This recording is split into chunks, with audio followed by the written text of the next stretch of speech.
So ఇప్పుడు ఈ రోజు నేను చెప్పే దానికి సంబంధించి అయితే ఇండియన్ ఇన్స్టిట్యూట్ ఆఫ్ టెక్నాలజీ ఏదైతే తిరుపతి మనకు ఉందో థర్డ్ జనరేషన్ ఐఐటి అంటారండి, అందరికీ తెలిసిందే. ఇది మనకి ఆంధ్రప్రదేశ్లో ఉన్నటువంటి ఐఐటి ఇది. సో ముందుగా హైదరాబాద్ ఐఐటి ఇచ్చిన తర్వాత సెకండ్ జనరేషన్, థర్డ్ జనరేషన్ ఐఐటీస్లో మనకి తిరుపతి రావడం జరిగింది. తిరుపతిలో ఉన్నటువంటి ప్రత్యేకత ఏంటంటే తిరుపతి ఐఐటి గురించి ఆల్రెడీ నేను మరి ఇంతకుముందు సందర్భంలో ఎక్కడైనా చెప్పాను నాకు సరిగ్గా గుర్తులేదు, కానీ ఆ డైరెక్టర్ ఐఐటి మద్రాసులో ఉన్న ఒక ఆయన ఉంటారండి. ఆయన చాలా మంచి వ్యక్తి. ఈవెన్ ఐఐటి హైదరాబాదు, ఐఐటి తిరుపతిలో ఉన్నటువంటి డైరెక్టర్స్ ఐఐటి మద్రాసు నుంచి వచ్చారు, ఎందుకంటే అవి మెంటరింగ్ ఇన్స్టిట్యూట్స్ అవి యాక్చువల్గా.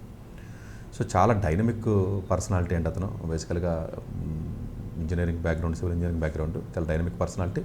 చాలా స్పీడ్గా డెవలప్ అవుతుంది, చాలా మంచి ఇన్వెస్ట్మెంట్స్, అసలు స్పోర్ట్స్ కాంప్లెక్స్ కానీ అదంతా బాగుంది. డెఫినెట్గా గ్రో అవుతుందండి మనకి. ప్రాబబుల్ ఇంకో 5-10 ఇయర్స్కి మంచి పొజిషన్లోకి వచ్చేస్తుంది.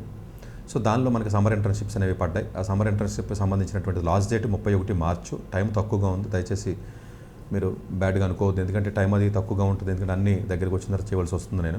అందు గురించి నేను రిక్వెస్ట్ చేసేది ఏంటంటే మీరు అది చూసిన తర్వాత ఒకవేళ డేట్ దగ్గరగా ఉన్నట్లయితే దయచేసి మిగిలినటువంటి స్టూడెంట్స్ ఎవరైతే మీ రిలేషన్స్ ఎవరైతే ఉంటారో అలాంటి వాళ్ళకి చెప్పండి, ఎందుకంటే టైం అయిపోయిన తర్వాత పాపం అప్లై చేయాలంటే ఇబ్బంది అవుతుంది. బట్ కొన్ని వీడియోలు చాలా వరకు నేను అవాయిడ్ చేస్తున్నాను, బట్ కొన్ని తప్పనిసరి పరిస్థితుల్లో అలా చేయవలసి వస్తుంది, ఎందుకంటే అవైలబిలిటీ కానీ మిగతా ఆస్పెక్ట్స్ కూడా అన్నీ ఉంటాయి కాబట్టి.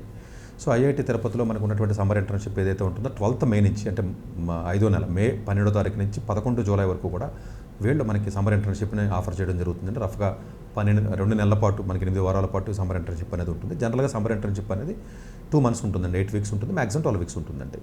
సో దీనికి వాళ్ళు ఏం చెప్తున్నారంటే ఎలిజిబిలిటీకి వచ్చేసరికి బీటెక్ కానీ, లేకపోతే బీఏ కానీ, లేకపోతే ఈవెన్ బీఎస్సీ కానీ, ఎంఎస్సీ కానీ, బీఏ ఎంఏ కానీ, అంటే హ్యుమానిటీస్లో కూడా రీసెర్చ్ ఉంటుంది ఆప్షన్ అన్న విషయాన్ని దయచేసి మీరు మర్చిపోవద్దు.